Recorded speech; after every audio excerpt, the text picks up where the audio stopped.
Audio Jungle।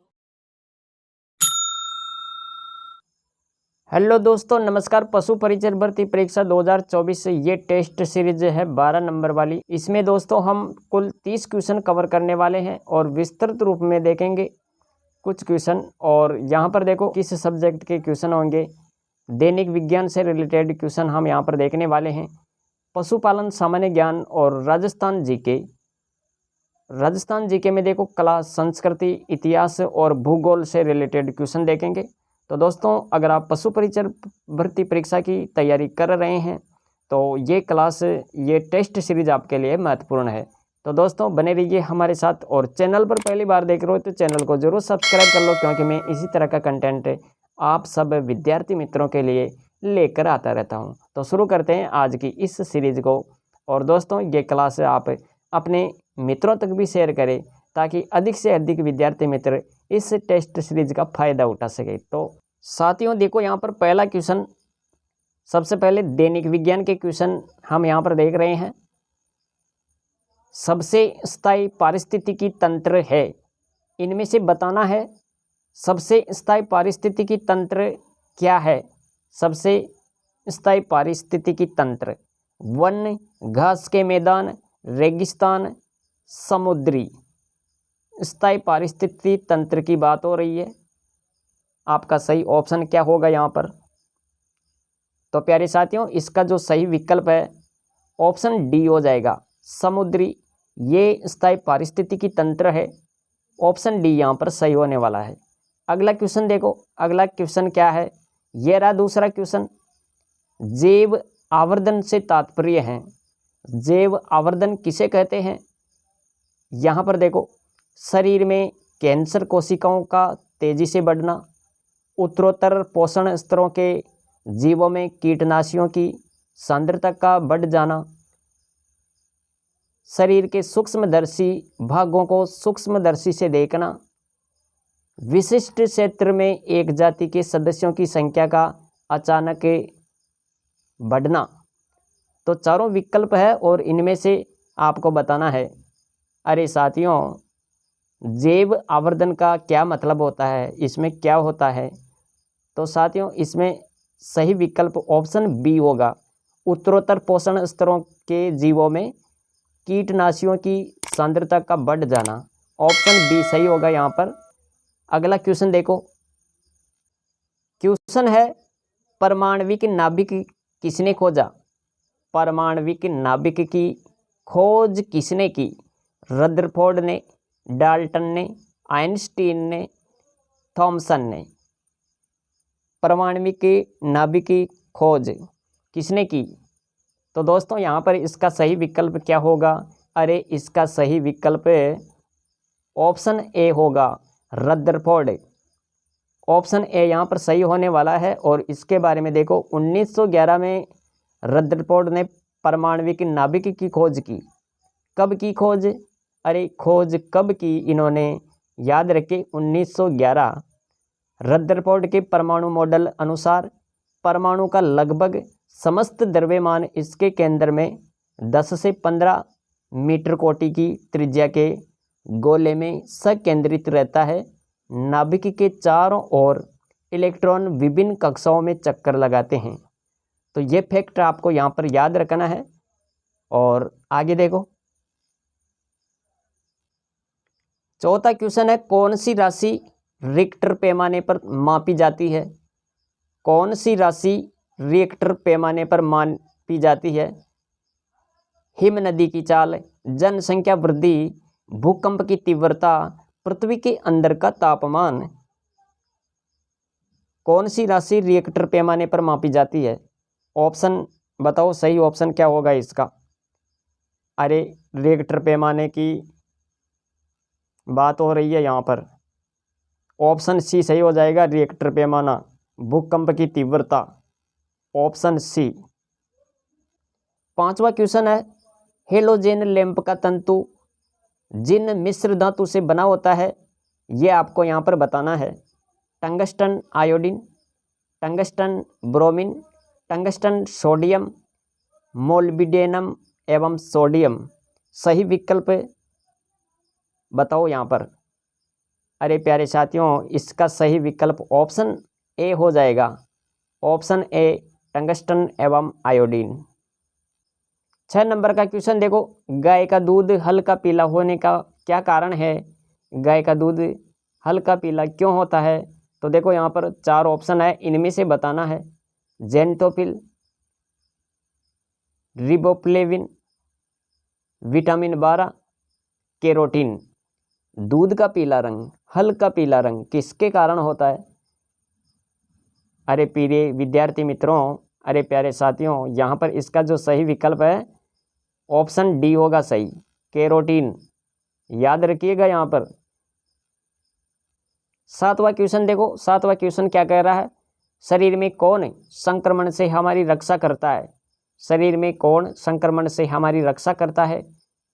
RBC, WBC, रक्त plasma, haemoglobin. रोगों से रक्षा करता है, संक्रमण से हमारी रक्षा करता है। तो यहाँ पर इसका सही विकल्प क्या होगा? अरे डब्ल्यूबीसी होगा, डब्ल्यूबीसी। याद रखिएगा यहाँ पर, ऑप्शन बी यहाँ पर सही हो जाएगा दोस्तों। और इसके बारे में विस्तृत रूप में हम यहाँ पर देखते हैं। देखो डब्ल्यूबीसी यानी श्वेत रक्त कणिकाओं, इनकी संख्या मानव शरीर में 5 से 6,000 तक होती है। ये शरीर के किसी अंग के रोग से संक्रमित होने पर उस विशेष संक्रमित स्थल पर पहुंचकर हानिकारक जीवाणुओं और विषाणुओं का भक्षण करके शरीर की संक्रमण से सुरक्षा करती है। डब्ल्यूबीसी का कार्य है ये। तो डब्ल्यूबीसी याद रखिएगा यहाँ पर। भोजन के वर्ग में प्रति यूनिट कैलोरी की मात्रा सर्वाधिक होती है, किसमें होती है? विटामिन में, वसा में, कार्बोहाइड्रेट में, प्रोटीन में।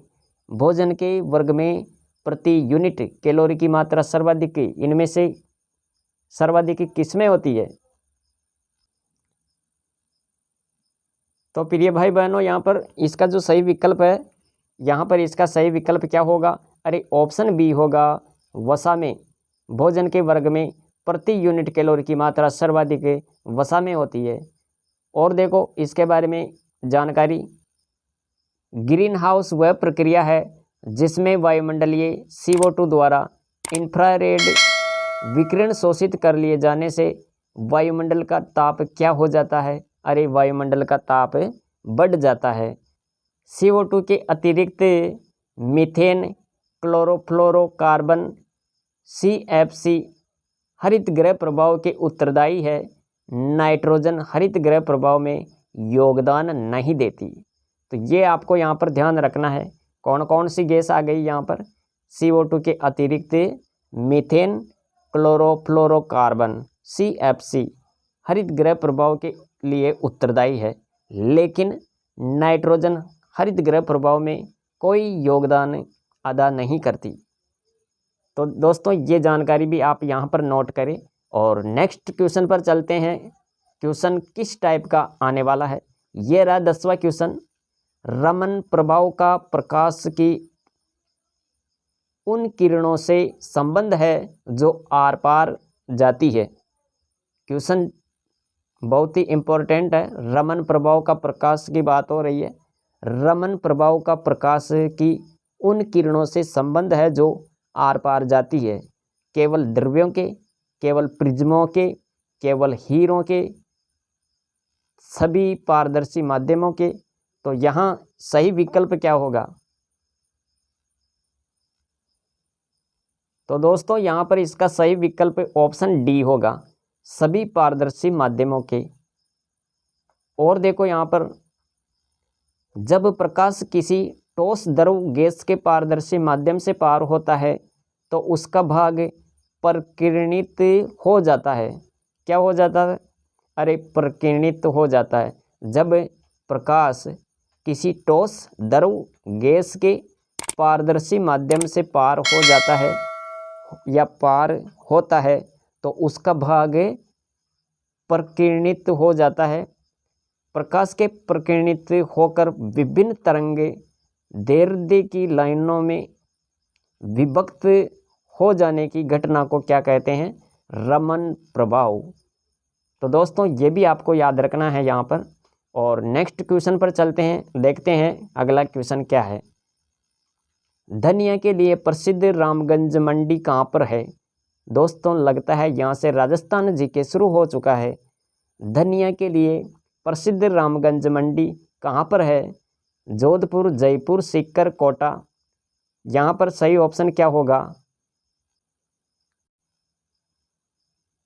धनिया के लिए प्रसिद्ध रामगंज मंडी कहाँ पर है? ऑप्शन डी, कोटा, याद रखें। और नेक्स्ट क्वेश्चन देखो, क्वेश्चन है राणा कुंभा कब मेवाड़ के राज सिंहासन पर बैठे? राणा कुंभा मेवाड़ के राज सिंहासन पर कब बैठे? 1417 में, 1433 में, 1455 में, 1457 में। तो बताओ यहाँ पर इसका सही विकल्प क्या होगा? तो यहाँ पर इसका जो सही विकल्प होगा, अरे इसका सही विकल्प ऑप्शन बी हो जाएगा। ऑप्शन बी में क्या है? 1433। 1433 में राणा कुंभा मेवाड़ के राज सिंहासन पर बैठे थे। लेकिन 1400-1700 के बारे में भी आपको याद रखना है, ये तो जन्म की बात हो रही है। 1417 में राणा कुंभा का जन्म हुआ था। कहाँ पर? अरे चित्तौड़ में, याद रखें। साथियों राणा कुंभा का नाम आया है तो इसके बारे में भी देख लो विस्तृत रूप में। सिसोदिया वंश के कला प्रेमी शासक कुंभा, राणा कुंभा का जन्म 1417 में चित्तौड़ में हुआ। राणा कुंभा मेवाड़ के राज सिंहासन पर बैठे 1433 में। मेवाड़ में स्थित 84 दुर्गों में से 32 दुर्ग किसने बनवाए? अरे राणा कुंभा के द्वारा निर्मित है ये 32 दुर्ग। 84 में से 32 दुर्ग राणा कुंभा ने बनवाए। और कुंभा के बारे में आपको ये भी याद रखना है, राणा कुंभा संगीतकार भी थे। इनके द्वारा रचित ग्रंथ देखो यहाँ पर, संगीत राज, संगीत मीमांसा, सूड प्रबंध, ये सबसे प्रमुख है। और कुंभा ने जयदेव रचित गीत गोविंद पर रसिक प्रिया टीका की रचना की और चंडी शतक की भी टीका लिखी। तो ये भी आपको यहाँ पर याद रखना है। आगे बात करते हैं 13 नंबर का क्वेश्चन देखो। क्वेश्चन जबरदस्त है। विश्व वल्लभ ग्रंथ या पुस्तक की रचना किसने करवाई थी? विश्व वल्लभ पुस्तक की रचना महाराणा कुंभा ने, महाराणा सांगा ने, महाराणा प्रताप ने, पृथ्वीराज चौहान ने। तो विश्व वल्लभ का संबंध, अरे विश्व वल्लभ का संबंध किससे हैं? तो राणा प्रताप, याद रखें यहाँ पर महाराणा प्रताप। ऑप्शन सी सही होगा। और दोस्तों ग्रंथकर्ता चक्रपाणि मिश्र का व्यक्तित्व वनस्पति शास्त्री के रूप में था। विश्व वल्लभ ग्रंथ संस्कृत भाषा में लिखा गया। तो दोस्तों ये भी जानकारी आप यहाँ पर नोट कर सकते हैं। और 14 नंबर का क्वेश्चन देखो, यह रहा 14 नंबर का क्वेश्चन। और क्वेश्चन क्या कह रहा है देखिए यहाँ पर, किस ग्रंथ की रचना मारवाड़ महाराजा जसवंत सिंह ने नहीं की? यहाँ पर नहीं, याद रखें। किस ग्रंथ की रचना मारवाड़ महाराजा जसवंत सिंह के द्वारा नहीं की गई? गुण सागर, आनंद प्रकाश, सिद्धांत बोध, भाषा भूषण। तो दोस्तों यहाँ पर इसका सही विकल्प ऑप्शन ए होगा, गुण सागर। इसकी रचना महाराजा जसवंत सिंह के द्वारा नहीं करी गई। ऑप्शन ए सही होगा यहाँ पर। और आगे देखो 15 नंबर का क्वेश्चन है। राजस्थान के दो महानगर, राजस्थान के दो महानगर जयपुर कोटा, जयपुर उदयपुर, जयपुर जोधपुर, जयपुर अजमेर। यहाँ पर इसका सही विकल्प क्या होगा? राजस्थान के दो महानगर कौन कौन से हैं? तो प्यारे साथियों याद रखें, इसका जो सही विकल्प है, अरे जयपुर और जोधपुर। ऑप्शन सी सही होगा यहाँ पर, option C, Jaipur Jodhpur. 16 number का क्वेश्चन है, गुरु शिखर की ऊंचाई कितनी है? ये तो सबको पता है। अरे गुरु शिखर की ऊंचाई ये तो 1722 मीटर है। ऑप्शन बी सही होगा यहाँ पर, 1722। और इसके बारे में जानकारी देखो यहाँ पर, कर्नल टोड ने गुरु शिखर को संतों का शिखर कहा। इसे हिंदू ओलंपस भी कहते हैं, तो यह भी याद रखना यहाँ पर। अगला क्वेश्चन है, काली सिंध नदी के लिए सही विकल्प है। काली सिंध नदी के लिए सही विकल्प है उद्गम बांकली गांव, देवास, मध्य प्रदेश, सही है। राजस्थान में बिंदा गांव, जलवाड़े, ये क्या है? अरे ये तो प्रवेश है, राजस्थान में प्रवेश कहाँ से करती है? बिंदा गांव, जलवाड़े। भाव क्षेत्र की बात करें तो मध्य प्रदेश, जलवाड़े, बाराकोटा, नौनेरा गांव में, चंबल में मिल जाती है, यह भी सही है। उपरोक्त सभी सही होगा यहाँ पर, ऑप्शन डी। क्वेश्चन है, सेम क्या है? सेम, इसका मतलब क्या है? मिट्टी, उर्वरक, जलमग्नता से उत्पन्न समस्या, घास, सेम। अरे सेम क्या है? ऑप्शन सी, जलमग्नता से उत्पन्न समस्या, ऑप्शन सी सही होगा यहाँ पर। और जानकारी देखिए यहाँ पर, रेतीली मिट्टी में लवण की मात्रा अधिक होती है, याद रखना, रेतीली मिट्टी में लवण की मात्रा अधिक होती है। पीली मिट्टी वाले क्षेत्रों में चावल उगाया जाता है। राजस्थान के हाड़ौती क्षेत्र में काली मिट्टी पाई जाती है और ये कपास के लिए उपयोगी है। कपास और मक्का के लिए मिश्रित लाल काली मिट्टी उपयोगी है। तो दोस्तों ये भी जानकारी आप याद रखें, नोट करें। और अब देखते हैं अगला क्वेश्चन क्या है। 19 नंबर का क्वेश्चन देखो, करण सिंह द्वारा निर्मित करण विलास महल का संबंध किस जिले से है? क्वेश्चन जोरदार है। करण सिंह द्वारा करण विलास महल, इसका संबंध किस जिले से है? पाली, सिरोही, चूरू, उदयपुर। यहाँ पर इसका सही विकल्प क्या होगा? अरे करण सिंह, करण विलास। और याद रखें, जब सूर्य उदय होता है तो किरणें निकलती है। जब सूर्य क्या होता है? उदय होता है तो किरणें निकलती है। तो इस प्रकार आप याद रखें, उदयपुर। ऑप्शन डी यहाँ पर सही हो जाएगा। ट्रिक लगा लो, कभी नहीं भूलोगे। लेकिन हर जगह ट्रिक काम नहीं करती, तो ये भी ध्यान रखें। अगर वीडियो को लाइक नहीं किया है तो वीडियो को भी लाइक कर दे, क्योंकि जब तक मेरा मोटिवेशन जिंदा है तब तक ये क्लासें मैं लेकर आता रहूँगा। तो दोस्तों ये भी ध्यान रखिएगा और वीडियो को लाइक ज़रूर करिए अगर वीडियो को लाइक नहीं किया है तो। आगे बात करते हैं, 20 नंबर का क्वेश्चन देखते हैं। क्वेश्चन है, महाराव मुकुंद हाड़ा ने अपनी पासवान रानी के लिए बनवाया, क्या बनवाया? तो देखो यहाँ पर, गुलाब महल, बदेड़ा महल, जसवंत तड़ा, अबलीमीणी का महल। तो दोस्तों यहाँ पर महाराव मुकुंद हाड़ा ने अपनी पासवान रानी के लिए कौन सा महल बनवाया?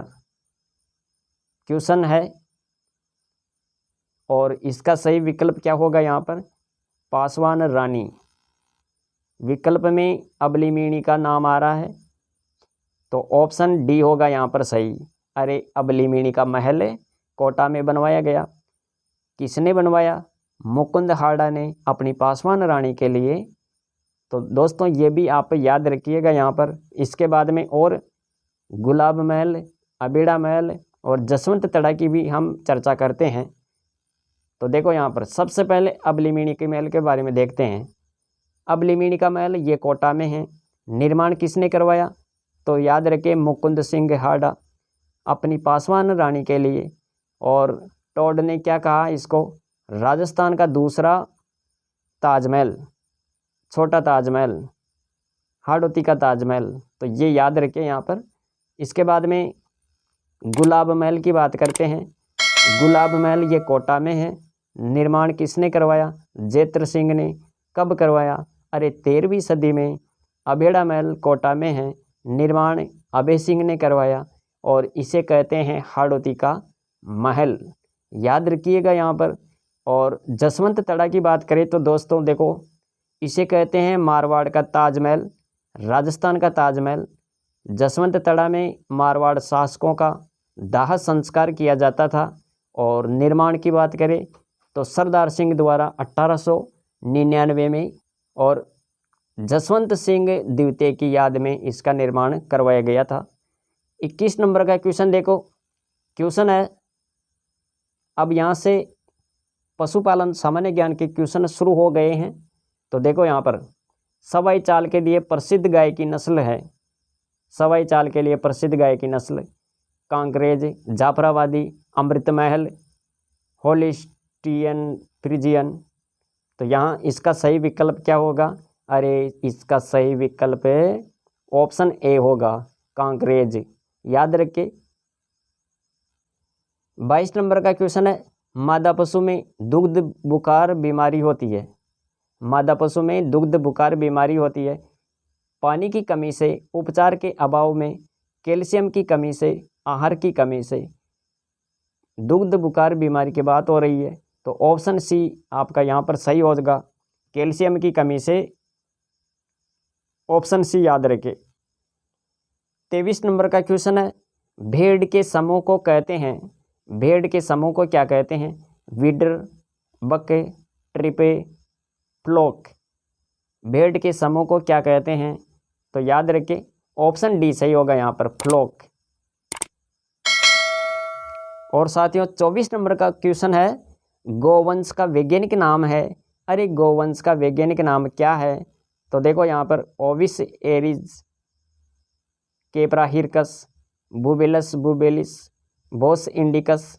गोवंश के लिए ऑप्शन डी सही होगा यहाँ पर, बोस इंडिकस। याद रखिए। और दोस्तों इनकी भी चर्चा करते हैं। ओविस एरिज ये किसका वैज्ञानिक नाम है? केप्राहिरकस, बुबेलस बुबेलिस। तो ये भी देखो यहाँ पर गाय के बारे में आपको याद रखना है। अगर देसी गाय की बात करें, देसी गोवंश की, तो याद रखिए इसका वैज्ञानिक नाम है बोस इंडिकस। और विदेशी गोवंश की बात करें तो बोस टॉरस याद रखें, यहाँ पर आपको ध्यान देना है। और भैंस, इसका वैज्ञानिक नाम है बुबेलस बुबेलिस, याद रखिएगा।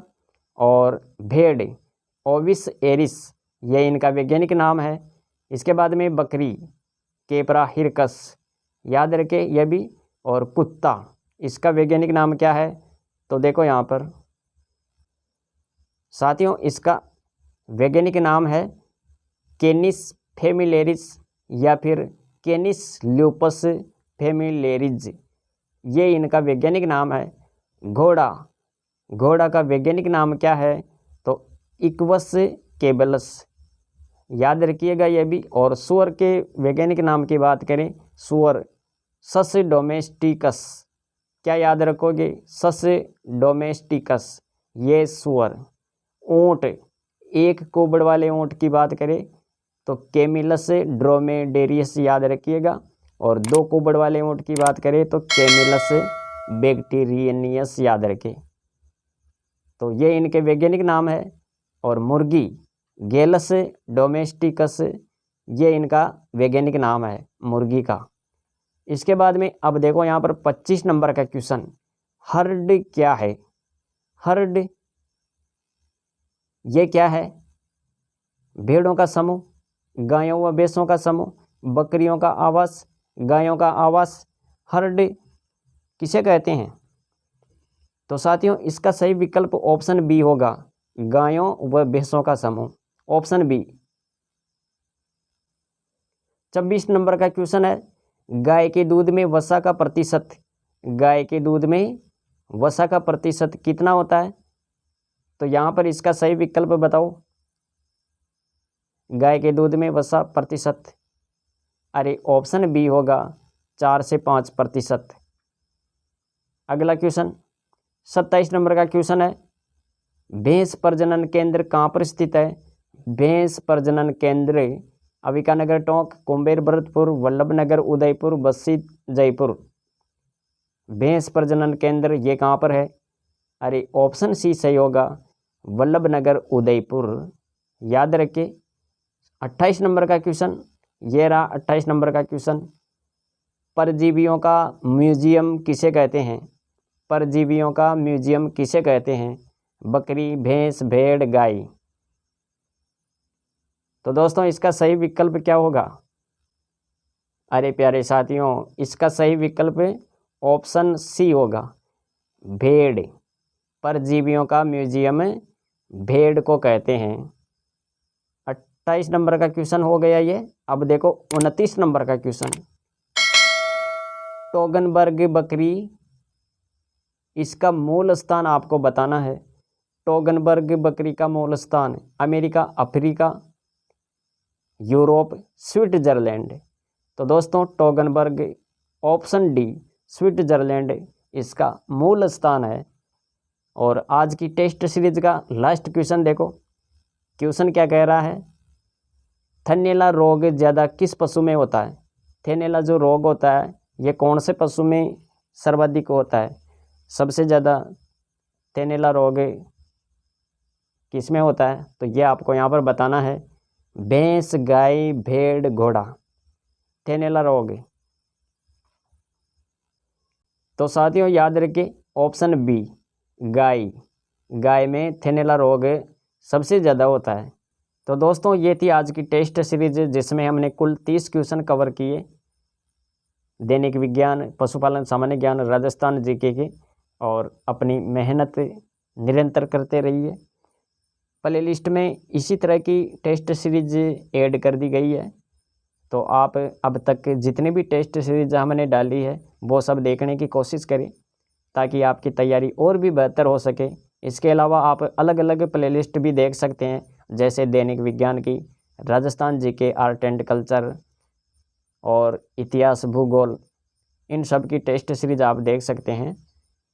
तो दोस्तों आज के लिए इतना ही, मिलेंगे अगली वीडियो में। जय हिंद, वंदे मातरम। Thanks for watching.